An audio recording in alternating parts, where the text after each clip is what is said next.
পশ্চিম আগরতলা থানার পুলিশের জালে যুব কংগ্রেস নেতা শাহজাহান ইসলাম আত্মসমর্পণ নাকি গ্রেপ্তার তা নিয়ে দেখা দিয়েছে ধোঁয়াশা। দীর্ঘ প্রায় 7 মাস আত্মগোপন করে বসবাস করছিল শাহজাহান ইসলাম।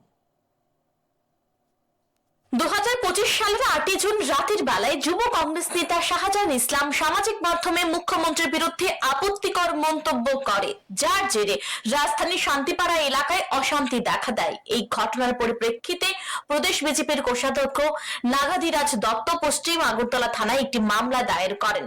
পাল্টা মামলা দায়ের করা হয় শাহজাহান ইসলামের পক্ষ থেকে। এই ঘটনায় পুলিশ শাহজাহান ইসলামের বাবা ও ভাইকে গ্রেফতার করে, কিন্তু শাহজাহান ইসলাম পলাতক ছিল।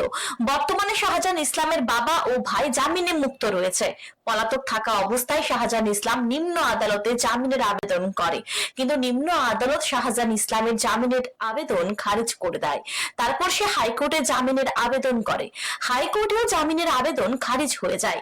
তারপর সে সুপ্রিম কোর্টে জামিনের আবেদন করে, কিন্তু সুপ্রিম কোর্টের তাকে 2রা জানুয়ারির মধ্যে পুলিশের কাছে আত্মসমর্পণ করার নির্দেশ দেয়। অবশেষে 7 মাস আত্মগোপন করে থাকার পর সোমবার শাহজাহান ইসলাম পুলিশকে তার অবস্থানের বিষয়ে জানায়। তারপর পুলিশ সোমবার সকালে রাজধানীর জয়নগর এলাকায় যাওয়ার পর সে আত্মসমর্পণ করে এবং তাকে পশ্চিম আগরতলা থানায় নিয়ে আসে পুলিশ।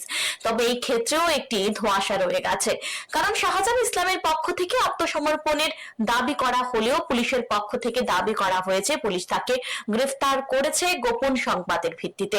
পশ্চিম আগরতলা থানায় সদর মহকুমা পুলিশ আধিকারিক সংবাদ মাধ্যমের মুখোমুখি হয়ে জানান, গোপন সংবাদের ভিত্তিতে জয়নগর এলাকা থেকে শাহজাহান ইসলামকে গ্রেফতার করা হয়েছে। তাহলে 7 মাস ধরে পুলিশ কেন তাকে গ্রেফতার করতে পারলো না, তার জবাব দিতে গিয়ে সদর মহকুমা পুলিশ আধিকারিক জানান, দীর্ঘদিন ধরে শাহজাহান ইসলাম রাজ্যের বাইরে ছিল। পুলিশ অন্য মামলার ক্ষেত্রে অভিযুক্তদের বহিরাজ্য থেকে গ্রেফতার করে আনতে পারলে শাহজাহান ইসলামকে কেন পারলো না? এই প্রশ্নের জবাবে সদর মহকুমা পুলিশের বক্তব্য এক প্রকার হাস্যকর, কারণ তিনি জানান দীর্ঘ 7 মাস ধরে শাহজাহান ইসলাম মোবাইল ব্যবহার করেনি, যার কারণে তার লোকেশন জানতে পারছিল না পুলিশ। তিনি আরো জানান, শাহজাহান ইসলাম জেলা আদালতে জামিনের যে আবেদন করেছে সেই আবেদন পত্রে তার স্বাক্ষর নকল করেছে। তার জন্য তার বিরুদ্ধে আরো একটি মামলা দায়ের করা হয়েছে। সব মিলিয়ে তার বিরুদ্ধে একাধিক ধারায় মামলা দায়ের করা হয়েছে। দীর্ঘদিন পলাতক থাকার পর গতকালকে আমরা বিশ্বস্ত সূত্রে খবর জানতে পারি যে জয়পুর এলাকার কোথাও না কোথাও সে আত্মগোপন করে আছে।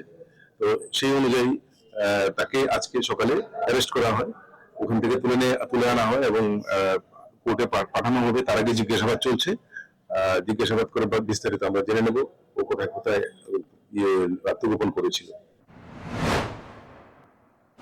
সোমবার শাহজাহান ইসলামকে আদালতে সোপর্দ করে পুলিশ। তবে মহকুমা পুলিশ আধিকারিক এদিন শাহজাহান ইসলামকে নিয়ে যে সকল তথ্য দিয়েছেন সেই সকল তথ্যের সাথে অনেক ক্ষেত্রে বাস্তবতার যে কোনো মিল নেই তা যে কেউ বুঝতে পারবে।